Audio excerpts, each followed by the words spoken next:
This episode of Grilled is sponsored by Rationale, your leading provider in multifunctional hot food preparation equipment. Register now for a free Rationale live demo at www.rationale-online.com. Hello and welcome to the first episode of the second series of Grilled. I'm Cara, editor of the Staff Canteen, and our first guests of 2020 are Jason Atherton and Paul Walsh. They talked to the Staff Canteen's Mark Morris about their careers and working together for 6 years, plus their latest project, the Betterment in London. Jason Atherton, Paul Walsh, thank you very much for seeing me. This is going to be a podcast, okay? Obviously, my first podcast. I've never done one before. Have you not? No. There's a first for everything. Let's start with both of you are here. How long have the two of you worked together? God, how long, Paul? Just over 6 years now. 6 years? Yeah. Wow. So when you took Berners Tavern, that was when I first came to work for Jason, because we'd already discussed the project of City Social, and it wasn't happening to the following May when we opened, but the September before that I started and helped open Berners Tavern. That was when we first started working together. Yeah, right? Yeah. Unbelievable. Goes so quick. Yeah. Time goes so fast, right? Yeah, and it was just over 5 years at City. So yeah, just over 6 years now, I think. So just to look at both of your early careers, two different paths. We were talking earlier, Paul. You know, you went down that sort of perhaps not so sexy hotel route. Originally, yeah. You know, started at the Savoy. Talk us through that. So I was working in like some bummy job in like a local town when I was at college, and I was like, "What am I doing here, right?" So I asked for a job at the Savoy for the summer for a summer job. I didn't get paid, so I travelled up there every day, and they gave me a job for the summer, and then they offered me to stay full time after. I didn't, and I said I'd go back and finish my last year of college. So I've done that, and then after that I phoned them up and said, "Is that job still available?" And they said, "Yeah." They remembered me from the summer before, so they gave me a job there in the main kitchen, Anton Edelman. Yeah. And then that's how. Then obviously Marcus came to take over the grill. I met Marcus, met Gordon. Through that, met Jason. That's how it all spiralled.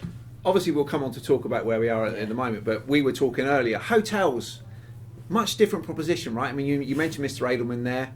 Yeah. You know, that was back in the time when the chef did breakfast, lunch, dinner, did afternoon tea, did banqueting, did all of those things. Yeah. That was pre-Gordon going in and hotels are a different proposition then, right? Yeah, I think very different. I mean, we're doing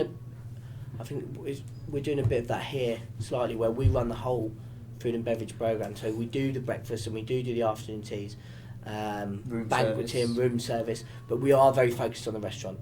You know, it is the major part of it. Is the biggest attraction is the restaurant, obviously, and getting that up and running for us. Yeah. So, but we I don't know whether it's not like some of the food and beverage operations where like the chef just runs one restaurant and the hotel does the rest of it.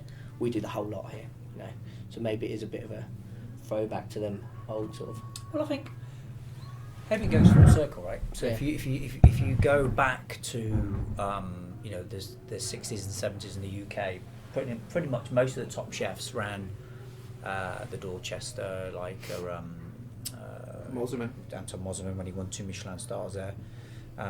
Michel Bourdin had 2 Michelin stars at the Connaught. The guy at Le Soufflé. Peter Kronberg had a Michelin star. So all the top hotels relied on Michelin star status, and it was prestigious, right? And then they sort of lost their way in the 80s, and it became more about volume, driving, the banqueting and all that type of stuff. And then customers fell out of love of going to hotel dining rooms and mostly going to standalone restaurants. And now top chefs realise that from the 90s to the noughties, that if once you had a successful brand, that you could branch out into hotels were getting sexy again. You've only got to look at central London now, where we're sitting today. In Mayfair, you've got John George, Helen de Roz both at the Connaught, you've got us at the Biltmore, you've got Gordon Ramsay at the Mayfair, Grosvenor, Grosvenor Square, and then you've got Daniel Humm at Claridge's. You've got Marcus Waring at the Barclay. You've got Tom Kerridge at the Corinthia, and it just goes on and on and on and on. So every single hotel now has a named chef running their dining room because guests demand it. Yeah. You know. Yeah. Jason, just to, I know it's well documented, but your early career, Pierre, Nico, Marco. It's like a death sentence.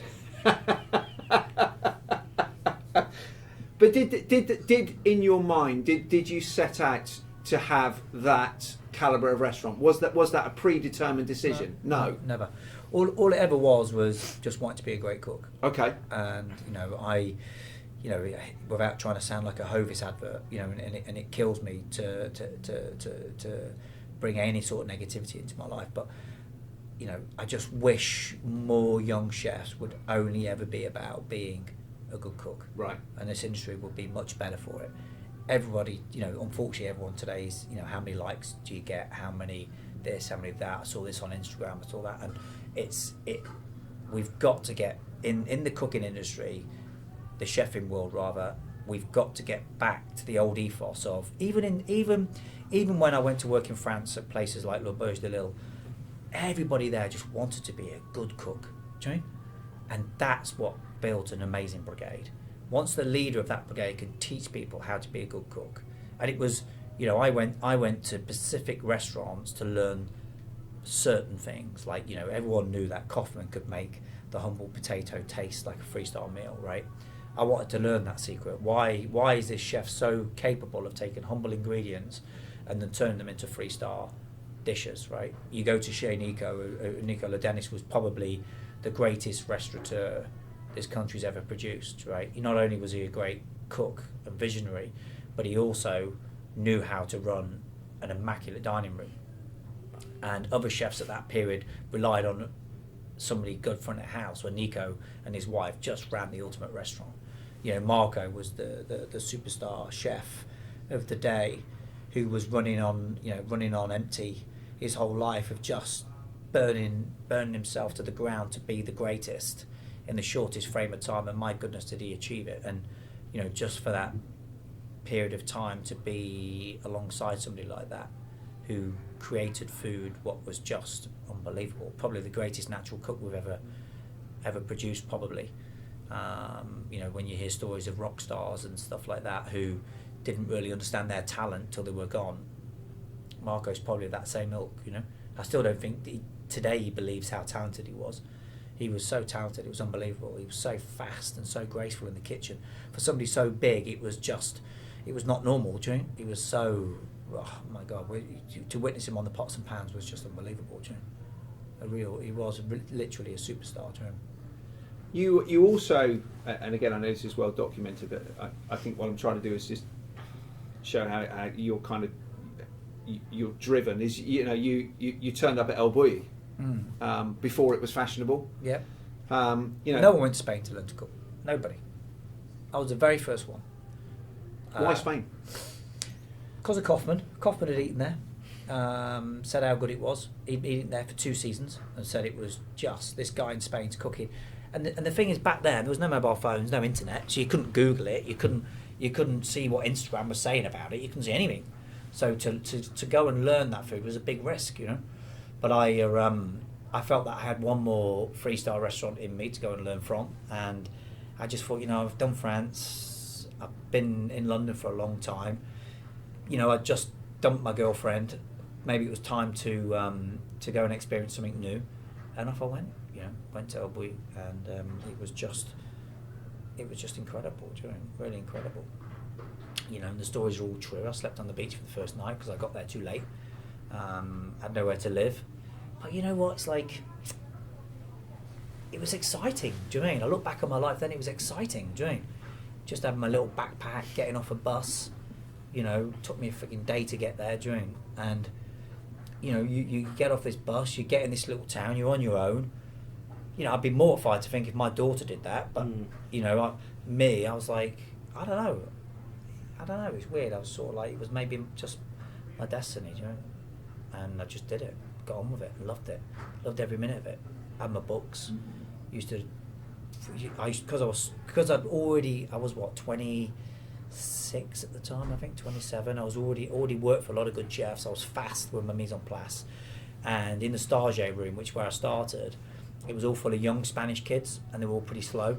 So I was smashing work out like 1 o'clock, and they couldn't compete with me. Do you know? So you give me a box of scallops, it was done in 15 minutes. They were taking 3 hours. Do you know? So it was so easy to stand out, and I was getting nice little breaks. I go and sit on the beach, sun, read my book. It's like, oh, this is great. Do you know? You didn't get a break in the sun at Marco's, I'll tell you that much. Do you know what I mean? So it was great. I loved it. I thought you played football in the park with everyone. Yeah, well, 5 minutes. So 2 very different backgrounds. You sort of restaurants, you self-started in hotels. Do you think that's what kind of makes your relationship work well, because you come from things from slightly different angles? No, I think okay. What makes it work really well is we both absolutely hell-bent on producing amazing food. That's what our relationship is. Our relationship is purely about producing world-class food. If if Paul was just a hotel chef, it wouldn't work. Yeah. Because not that I'm trying to be detrimental to hotel chefs, but all my key guys, the reason why we get on so well is because we're still like little children when it comes to food. We get excited about plates. We get excited about we're all texting each other about what the state of the truffles are at the moment. We're a new ingredient. If I go to a new restaurant when I'm travelling, they'll all want to know about it. Do you know? What was good about it? Why? Do you know? Da, da, da. And that's why we do what we do. Do you know? It's the only reason why we do what we do. Do you know? And and then the other way is, if Paul's GP slips by 2%, if he was a hotel chef, there'd be a big drama about it. Do you know? And I understand that, because he's using wild turbot, the price has gone up this month. Yeah. Do you know? And it's screwed the food cost. It is what it is. I don't want him to stop using wild turbot because it's a fantastic product, and I want our guests to come here to Paul's restaurant and go, oh my, when they come back to Pollen Street, they go, I ate the Betterment the other week. Oh, it's fantastic. And that's all I'm hearing right now. And that means the world to me. Do you know what I mean? Yeah. We'll sort the food costs out. We'll sort the staff costs out. We'll sort all the rest of it out. All that matters for his career and my career is that when the guests leave here, they say how fantastic the food is. I don't want to own a shit restaurant. Why? Why would I want to do that? Do you know what I mean? I can make enough money out of Pollen Street for the rest of my life. Do you know what I mean? It makes good money. I can pay my mortgage, go on holiday, and that's all I care about, right? I don't care about driving the latest cars and all that type of stuff. If I can pay my mortgage, go on holiday, Pollen Street does that for me. But if I'm going to do a restaurant with Paul, it's got to be fantastic. Otherwise, why are we doing it? I think that focus has never changed as well. Right from the start, that's all we've ever wanted to do. Is like just do what we believe we can do, or what we set out to achieve. We say, right, we're going to do this, and then we do it, and it's both got the same drive to get there and get it successful. And I think that's it. It's not, it's nothing other than that, is it really? No. It's about wanting to do top end food, deliver what we believe we can, and we won't stop until we do. And that's it. Being driven. So obviously, both of you work for Gordon. Yeah. A lot of people see Gordon, Boiling Point, Hell's Kitchen, all of those type of things, and I think there's probably a media Gordon and then a Gordon that you work for. So Paul, what was your experiences working for Gordon? So mine was obviously I was a cook for Gordon, so it wasn't where I was running a restaurant or anything like that. But what a great training ground, right? Yeah. I mean, training ground. Sorry. Exactly. So when I started at Royal Hospital Road as I started right from the bottom. And again, I think it's about Who's in that brigade then? So there was, at the time, there was Sean Burbridge, who was the sous chef. There was Simone, Mark Askew was there. I think Claire had just gone to Ducasse. And there was a lot of fantastic chefs there. Carrie, who ended up working for Jason. A couple of other chefs, that we've all worked together. We're still in contact. We're all there together. I think I just started right from the bottom. I said, right, I want to start right from scratch, so on the garnish sort of thing. And I knew what I wanted to achieve out of the place. I wanted to do everything. And the reason why I went there is because that was the best restaurant in the country. I said, that's the best restaurant, that's where I'm going. And I want to be at the top of the best restaurant. So like I say, it's just, doesn't mean you're going to achieve it, but you've got to have a goal, right? So I just started from scratch and went right through the whole kitchen, I'd done a year in pastry. I'd done every section, and then when I was like 25, I got senior sous chef there, and then sort of moved on to the pass. Claire came back, and then me and Claire were there together for like a couple of years. Yeah. So how long were you there in total then? Just over 5 years. Wow. Yeah. It takes a while to get through that place, right? 5 hard years, but 5 very rewarding years. Without that, I think that's part of what's kick-started most things for me. Taught me how to cook properly, taught me about running up a bit about running proper top-end restaurants, about identifying things in your cooking. It's about real cookery, and that's what I took from that place, right? Listen, how long did you spend with Gordon? Nearly 8. 8 years. I spent 11 years, 12, nearly 12. You don't spend time, so collectively 20 years, you don't commit yourself to that amount of time if you're not working for, at that moment in time, the best chef in the country. Simple as that, if not the world, right? When Gordon ran Aubergine, when he opened Aubergine, it was probably in the top 2 or 3 restaurants in the world. Then he did his own restaurant, and at that point probably was the best restaurant in the world when Royal Hospital Road first. No one, it's like being an athlete, no one can maintain that because new concepts come and go, right? Right now Franson's probably the best restaurant in the world, and in 3-4 years time someone else will come along and it will be, right? But what is important is Gordon's maintained 3 stars at the restaurant now for over 20 years, and that's not because people feel sorry for him. It's because he's a freaking fantastic chef, and he's great at spotting talent and great at nurturing them. And Gordon is also probably the most driven man you'll ever meet anywhere in the world. It's unbelievable. That's why I spent so long with him, because when he pushed me in Dubai to be better at what I did, I'd never been pushed like that before. He used to sit down and talk to you. And I do that with Paul. All I am for Paul is a mentor. Do you know? And what I mean in a mentor is I don't come in and tell Paul how to do a terrine. Do you know? I'll taste his terrine and say, Paul, I think it needs to be more room temperature, right? I think it might need this. Try it, see what you think. Do you know? And if he doesn't agree with me, I won't make him change it. Do you know? Right? Because that's not the point. The point is it's being a mentor for these people, exactly like Gordon was for me. He used to push me to be better. Do you know? And that's our relationship. Yeah. Do you know? I push Paul to be better every day and say, right, okay, now because what does that for me is the industry does it to me. I have to be better every day, right? Because if I'm not, the industry surpasses me, and my duty to this lot is to get better, right? Because if I don't, they're going to get bored of being alongside me. Because why would they be alongside me if I'm not constantly? Me and Paul are already talking about what's going to happen in 5 years' time. Do you know? Because at some point Paul will move on from here in 5-6 years' time and open his own restaurant. Well, we'll do that together. Do you mean? 100%. Do you mean? 100%. We will put the money in and we'll do it together. Do you mean? We literally live and breathe like what we do. All we always talk about is food and dishes and have you seen this? Have you tried this? And that's literally, we just focus on it. But that's got to be a really healthy relationship. Yeah, definitely. So we talked earlier, I mean, Gordon's model is not dissimilar to yours, and why reinvent the wheel? Gordon had a great model where he took his amazing alumni that were driven, that were passionate and wanted their own businesses, you, Marcus, Claire, and he put them in those operations. And I guess, one thing you get from that is you keep talent in your own business, right? Yep, 100%. So that's something that you guys are pretty much adopting now with your own business. 110%. That's exactly, it's no different. Same as like when we do the foreign stuff, do you know? We exactly, it's exactly the same. There's nothing to add to it really. That's what we do, do you know? And we're it's only ourselves and Gordon what does all the overseas expansions. Summer Rogue is doing a little bit in Hong Kong at the moment, but we're not on a global platform like we have, and it enables the talent below Paul to travel. We've just relaunched. One of my senior sous chefs from Pollen Street has gone to relaunch the restaurant in St Moritz for 3 months.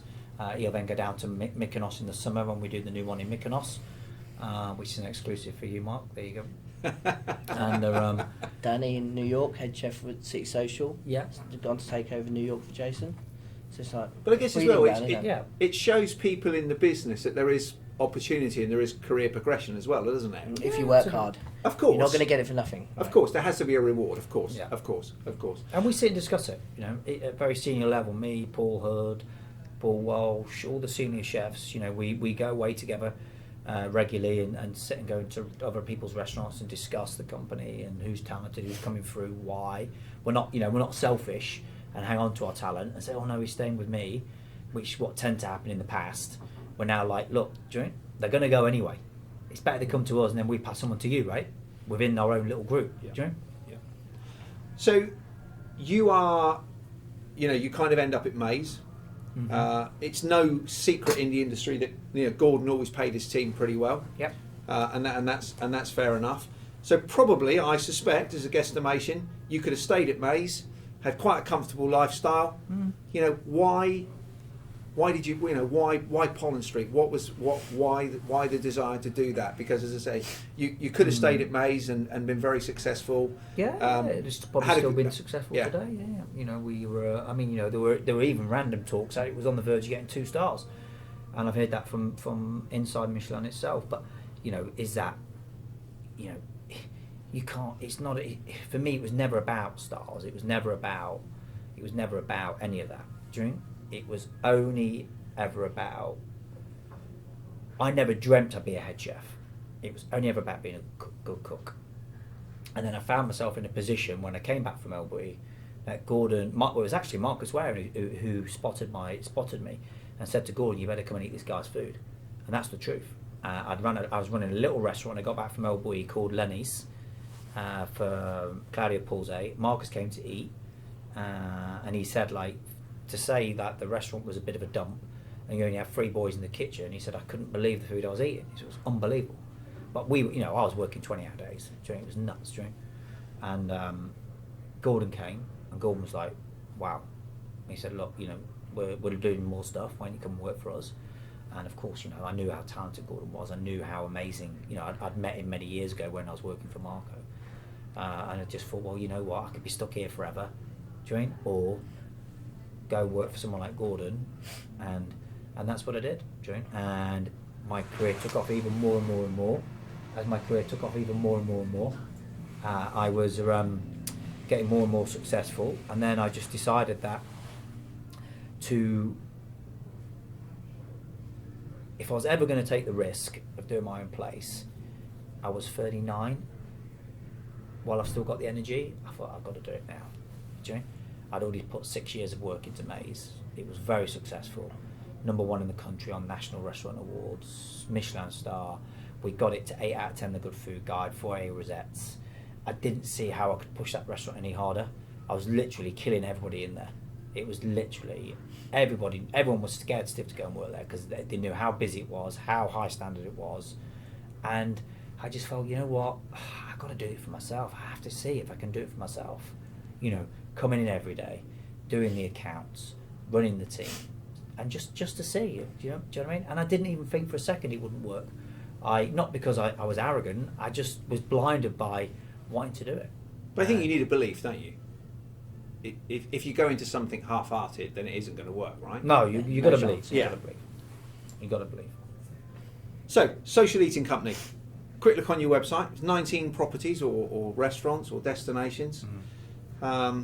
How's the air miles? Good? Yeah, do you know what I mean? It's actually... You baby, when do you sleep? Not a lot. But is there a template? Is there a social eating template? No? So they're all individual? I've never chased an opportunity in my life apart from Pollen Street. Even Little Social, when we did Little Social, I was on holiday in the Philippines with my wife for Christmas. Pollen Street was shut. The owners of that restaurant had just gone bust, unfortunately. They wanted £1 million for it. They called me up and said, look, a bunch of Italian boys said, look, we're selling it. I was in my shorts on the beach. I was like, I don't want to buy it. I said, I ain't got £1 million. I don't want to buy it. And they're like, all right, 750. I said, I don't want to buy it. I'm not interested, do you mean? And then I put the phone down, and then they kept texting me, and it all went backwards and forwards. I ended up buying it for like 250 grand. Do you mean? Turned it into Little Social, massive success story, still is today. And that was because it's an opportunity came. Social Eating now, same thing. Berners Tavern, Ian Schrager must have called me 6 times before I said yes to that property. They called me, the Betterment. I didn't. Restaurant Associates, Gary retired, went to Dubai. I was already doing some casual work for them. They said, look, do you want to take on what is now City Social? I said, yeah, but we've got to do X, Y, and Z. Do you know what I mean? And that's, do you know what I mean? So everything is Mykonos. I was there on holiday. I met some very wealthy person there who's got a beautiful hotel. Who said, we'd love to do a restaurant here with you. And that's how Mykonos happened, do you know what I mean? And because the thing is, I'm so engrossed in day-to-day running of a business, I don't have time to be on emails as like a business development manager. And I don't want to employ one of them anyway. No. I'm not interested because it's too corporate. Do you know what I mean? I understand why they exist. I understand that, having this head office where people sit there going chasing business. But I don't want to do that. Because if you really want me and you pursue me, number one, I get a better deal. That's number one. Number two, I'm only doing it because I want to do it. Right? But if I begged your hotel to give me a restaurant, then what? Do you know? It's like Hong Kong. When we shut Hong Kong down, we sold the company because they wanted to go in a different direction. We only had 25%. We got so many offers to go back, but none of them excited me, do you know? Now one person's come back and it excites me. I can't say yet, but we're talking to them and it is an incredible site. So we hope it comes off. If it doesn't, it doesn't. But they approached me. It just came out of the blue. Woke up one day, this amazing site, which I even said to these boys, that's the only site I go back to Hong Kong to do. I woke up one morning and there it was, in my inbox. Unbelievable, right? It's almost like someone upstairs is looking after me, do you think? Well, you wouldn't take it on unless you do it properly. Yeah. Not like any project. We always go fully into it. It's not like we'll just take it and someone else can do it. If you work on a project, we do it properly, right? Yeah, 100%. There's not even like you say, little social. You took it, but then it was done properly. You're not going to take it and then just do it half-assed because you got the opportunity to. Everything gets done. Like Shishara, we're desperate to launch a new Shishara. I am so glad we waited because now I've realised it's taken us, a year and a half to sort of come to realisation of the fact that there's just too many Asian restaurants in London doing different Asian restaurants, right? So like chucking a load of stuff on a menu and they're successful, so great. But the restaurant's got to have a purpose, no? Do you know what I mean? Not just to count money, it's got to have a purpose. Why does it exist? Alex is such a talented chef. Yeah. Such a talented chef that, we constantly sit down and talk about Shishara Point 2. What is it? You tell me, Alex, why am I going to cancel my reservation at Core by Claire Smith on a Saturday night and come and eat with you? You tell me what's interesting about it. What? The same Shishara from before? No. That time's come and gone. Right? If it was going to be successful, it would have been successful back then. It wasn't. Do you mean? It was the wrong site, wrong location, do you mean? Wrong price point for that area. Now when we redo it, we've got to make sure we get the concept absolutely bang on for that location, right price point, right decor, everything, do you mean? And, hindsight's a beautiful thing, right? So it sounds like it's a constant evolution process. Yeah, absolutely. How do you manage your time across the restaurants? Clearly having people like Paul and Alex and those is kind of paramount to the way you do things, I guess. 100%. And also their belief in me that, listen, 2 years ago I got made, and everyone says I'm stupid. Some person said to me the other day, you're absolutely fucking stupid for not taking that money. But I got offered a shitload of money for selling 51% of the company, right? And I sat. They were in my business for 18 months, going through all my accounts, made me an offer. They were going to help me grow the company. They'd never bought a hospitality group before. But then, if my 51%, you lose control, right? If yeah, of course you do, yeah. But if my profit then dips one year, right, I've only got myself to answer to, right? Because it's just us. Whereas if I've got somebody on my ass, they're like, everything's 3% out. I'm like, 3%, who cares? Do you know what I mean?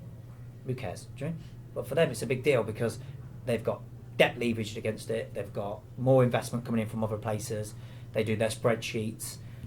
My fucking business is not about spreadsheets. Do you know what I mean? It's about fucking great restaurants. Producing world-class food, world-class experiences day in, day out. Because at the end of the day, I came into this industry with nothing. I moved to London at the age of 16 with a bag of clothes and £5 in my pocket, and that is the truth.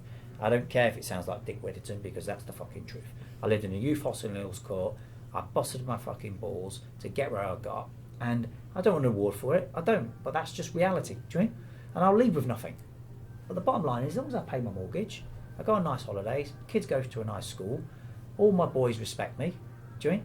And we together we believe, because I said to my wife, look, if we sell, we've sold the boys down the river, right? I can't do that. I can't do it. I can't do it. Because they have to benefit out of this like I have, right? So all of my boys, once, because at some point I'm going to have to slow down. I can't, I'm nearly 50, right? When I get to 60, I can't work the hours I work, because you physically can't. Do you mean? All this lot are 10 years younger than me. They have to see the light at the end of the tunnel, where they buy me, whatever concepts they've got with me, they get a percentage for free, and then the rest they buy. Yeah. Then me and my wife become minority. Yeah. We won't make it nowhere near the money we would make if we sold. Nowhere near, right? But you work it out, it's still enough to retire on. Yeah. And I'm okay with that. Yeah. That's all right. It's That's what how it much is. do you need, isn't it? Do you mean? Well, how much do you need? I mean, I don't fly around. Well, I don't fly around in private jets or this and that. I did this summer, but I've got to give them to me. but it's like, I don't. Do you mean? And I've got a decent life, so why? Do you mean? They've got to benefit from it. They're the next generation coming through. Do you mean? And I'll sit on their board as director. I'll help them run their business, tell them where they're going wrong financially. Do you mean? And that's that. Otherwise, why would they stay around? Do you know what I mean? Why would you? Yeah. Yeah. So here we are, the Betterment. Paul, talk us through the operation here. So we do the whole food and beverage operation. From, obviously, we've got one main restaurant. We've got 2 bars. We run the afternoon tea lounge, banqueting, room service, and events. So we are in charge of the whole operation, and we've tried to do a bespoke menu for each area, sort of thing. So whether that be the bar or the restaurant, everyone's got their own menu and identity of the food. For example, with the bar, each drink's got its bespoke serve. So we wanted to do a bespoke serve with each dish. So we've had things made and etc., so that we can have bespoke items for each dish, as the drinks do.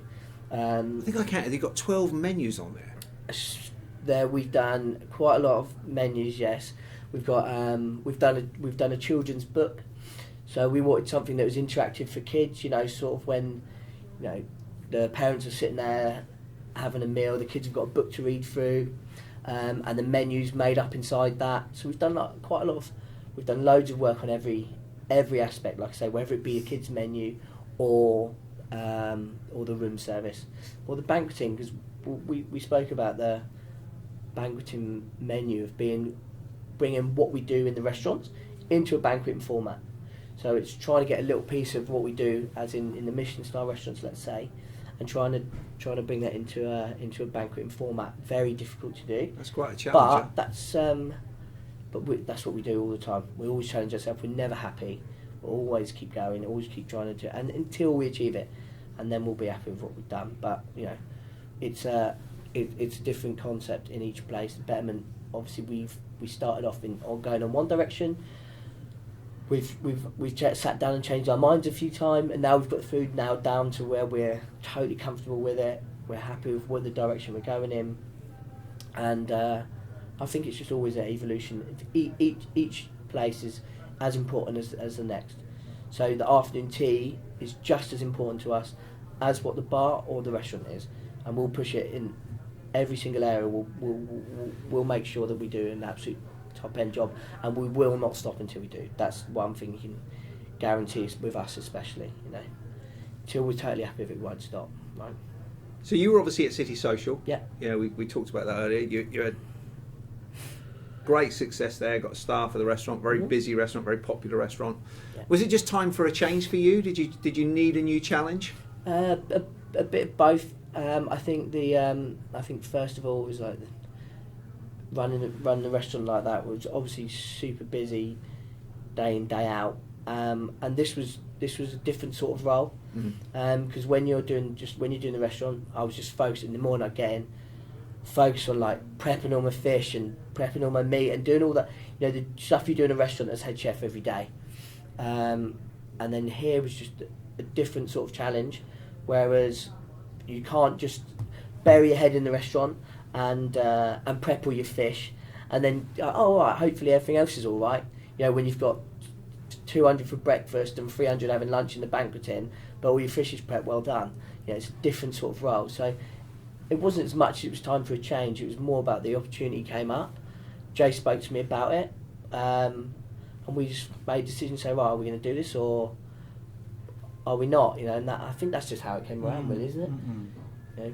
I think it's time for a change. I mean, it's a time for you to sort of like learn different skill sets. I think that's the most important thing. Do you mean what you learn here will set you a step. I try and tell all the boys who go and work in a hotel alongside us. I say, look, one thing when I went to Dubai was, and I remember talking to Gordon about this, is I was terrified about going to run a 5-star hotel, which was the Hilton Creek back then, because I was typical Restaurant chef. Screw breakfast, screw room. So I don't want to do that. What do I do a club sandwich for? But as you get older, you understand that a club sandwich is just as important as a Michelin-starred piece of turbot, right? Yeah. Because the guests are paying 23 quid for it, plus service in a 5-star hotel, and it deserves to be made properly. And when you go to a nice hotel, when you start to make a few quid for yourself, and you go on holiday, and you order room service, and it comes and it's immaculate, you think, wow, I love this hotel. Yeah. And you go down to breakfast, and it's fantastic. You think, wow, this is great. Do you know? And F&B is so powerful inside hotels today, is that, you look at Berners Tavern. I mean, it's unbelievable how successful that hotel is with its F&B. And it's a very, very powerful thing for people, for guests returning and coming back. So for Paul to learn that here is gold dust. I think that was quite a big thing of it as well. Whereas, like, I'd done the 3-star small restaurant thing, I'd done City Social with Jason, we'd done like massive one and earned a star, and now it's like, right, let's see if we can do this, let's see if we can do. And we want to push for a star here. Yeah, and do all the stuff, do this push well. for 7 out of 10 a good food guide, push for 4 out of 10. Yeah. That's our dream here. We did it at Maze, we can do it here. Yeah, we do it here. Yeah, damn right. Is it more difficult to attract? I mean, everyone's talking about chef shortages at the moment. Is it more difficult to attract a chef for a hotel than it is for, say, a Pollen Street or a restaurant? Because you two have both been talking about food and how focused on food you are and passionate, and we talked about it earlier. Is if you're in a restaurant, you have more time to focus on the food, because you don't have scones to make afternoon tea. And I know it comes from different sections, but a hotel is so diverse. You've 12 menus here, right? So is it more difficult to attract a chef to a hotel than it is perhaps a restaurant? I think we employ the teams here for the certain projects. So we have a restaurant team that focuses on the restaurant. Okay. We have we have a main kitchen downstairs that focuses on doing the hotel, whether that be bars, the lobby, the afternoon tea, a baker to make all the bread. We've got a massive pastry section that has like 12, 15 people in. A banqueting team of 10, so they are employed in their specific areas, and they don't necessarily cost too much because each outlet's taking care of their own stuff. So you employ specifically for that area. And Monday to Friday, Paul's on that pass in the Betterment. Like most hotel chefs, 6 o'clock, 5 o'clock, have their last meeting with their PA, and they're off home, right? No, not us. No chance. You go to both of our hotels here in London, anywhere around the world, our chefs are on the pass. Yeah. Like in a proper restaurant. So Paul, once his interview's finished, he's back on the pass tonight, pass, all that Monday to Friday, weekends with his kids. And that's what we do. That's it. And that's what we do. And that's why we can keep the quality so high. We've seen you both on TV recently. Does that help with chefs? Is TV a recruitment? Is it a recruitment tool? I don't really know. Maybe for Jason more, but for me, I was on Great British Menu. GBM, but I don't think people came and approached for jobs because of that. Maybe. But does that visibility take you out in the? Yeah, maybe they liked the style of the restaurant, and then they said, "Oh, yeah, I saw I saw City Social on GBM or whatever," and that maybe is an appeal. But no one really approached me and said, "Oh, I saw the food you done on Great British Menu, so now I want to come and work." I think it's more about exposure. Yeah, and also like Do you know what? The guy, when Paul said, "Can I?" You know, he came to me and said, "Look, I've had this chat." I said, "Yeah, do it, man." Do you know what I mean? Because it's like the guy works his nuts off. Yeah, you do it. Why can't he go and do a bit of television? Do you know? Why not? Do you know? It's interesting for him. Get it out of his system, see if he likes it or not. Do you know? And if he likes it, and something else comes along, he wants to do it. Then listen. All I want for my guys is for them to be successful and be happy, right? And for that, then I can demand that their restaurant is world class. Because if I demand their restaurant's world class and I suppress them, then that's no good. Yeah. Do you know what I mean? I want them to be successful. Do you know? I want to be able to shake their hand, look them in the eye, and know that I've been 100% straight John Bull. And that in life is worth everything. And everybody in the industry knows that I'm straight John Bull. Do you know what I mean? And that's worth more than all the stars in the world. Do you know? And that's why Paul, like, if TV was his thing and became a massive TV star, fantastic. Do you know what I mean? Why would I want to suppress that? Because then if he could go off and be this huge TV star and didn't need to do restaurants anymore, why would I? That's not my job to suppress that. Good for him. Do you know what I mean? I mean, who'd have ever thought Tom Kerridge? My God, do you know, he did GBM, all of a sudden became, he looked like your favourite uncle. Do you know what I mean? He went on TV, massive star. And what a nice guy. Do you know? It couldn't have happened to a nicer person. I love the guy. Yeah. Do you know? And I just think, if all my guys could try TV and it happened to one of them, none of us should be better towards that person. You've got to let them try it. Paul Hood's had a little go. Who else has been on it from us? Phil went on Great GBM twice, didn't he? Yeah. Do you know? And it's like, it's great. Do you know?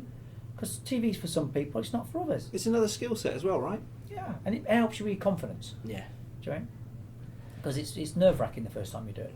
Oh, definitely. I thought that's why I was... You could do it again? I think I would do it again. Yeah, I would do it again. It's a great show. I think, Great show. yeah, I'd do it again. But It gets you into 2 million homes a night, right? That can't be a bad thing, surely. No, of course it's not a bad thing. No, What would that cost you in advertising to do that? Oh, hundreds of thousands of pounds. exactly. Unbelievable. So one more question for you each. Paul, what does success mean for you here? Understand what you're trying to achieve. We've got. Yeah, I think what does success mean for you? Success is for us a busy restaurant with happy guests. I think at the end of the day, that's what industry we're in, hospitality. If you've got a busy restaurant with happy guests, So a lot of places forget that we're in hospitality. That is the be all and end all of what we do. The day we walk in and there's 100 for breakfast and 100 for lunch or whatever, and everywhere's just like performing at the level we want it to perform, that is success.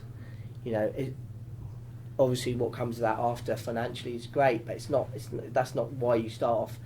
Well, you do start off, you don't open a business not to make money, but Sure. I think the ultimate thing is guest satisfaction, being happy that they're loving what we do, and ultimately I had the same before at City. You've got 180 people every night coming because they enjoy what you deliver. Because these 180 people come in every night to eat my food. Wow. Like, someone must believe in me here, right? So I think that's it here, it's the same. If we do what we think's going to work, if it's not, we'll change it. And then once that's ticking along and everyone's going, wow, this is great and that's great, that is success for us. I think so. Yeah. So look after the guests, everything else falls into place. It does. With happy guests, the rest of it does fall into place, Yeah. really. And then once we got that, then the rest of it is just pushing ourselves to get to where we want to be. Once we get there, we've achieved it, where we'll be in a happy place. That's what restaurants are all about, right? Mr. Atherton, what's next for you?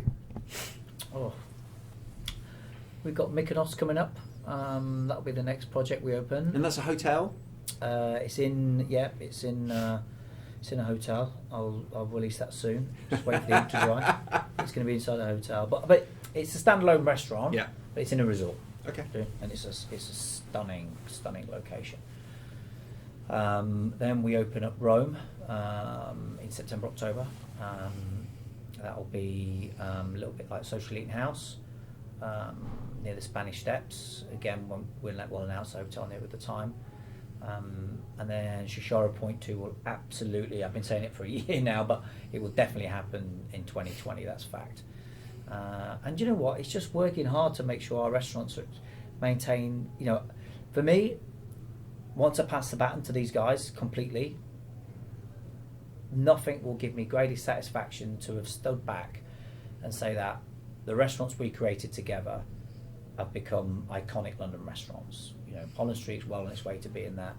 Berners Tavern is well on its way to being that. Social Eating House is well on its way to being that. City Social is exactly the same. We want Betterment to be the same.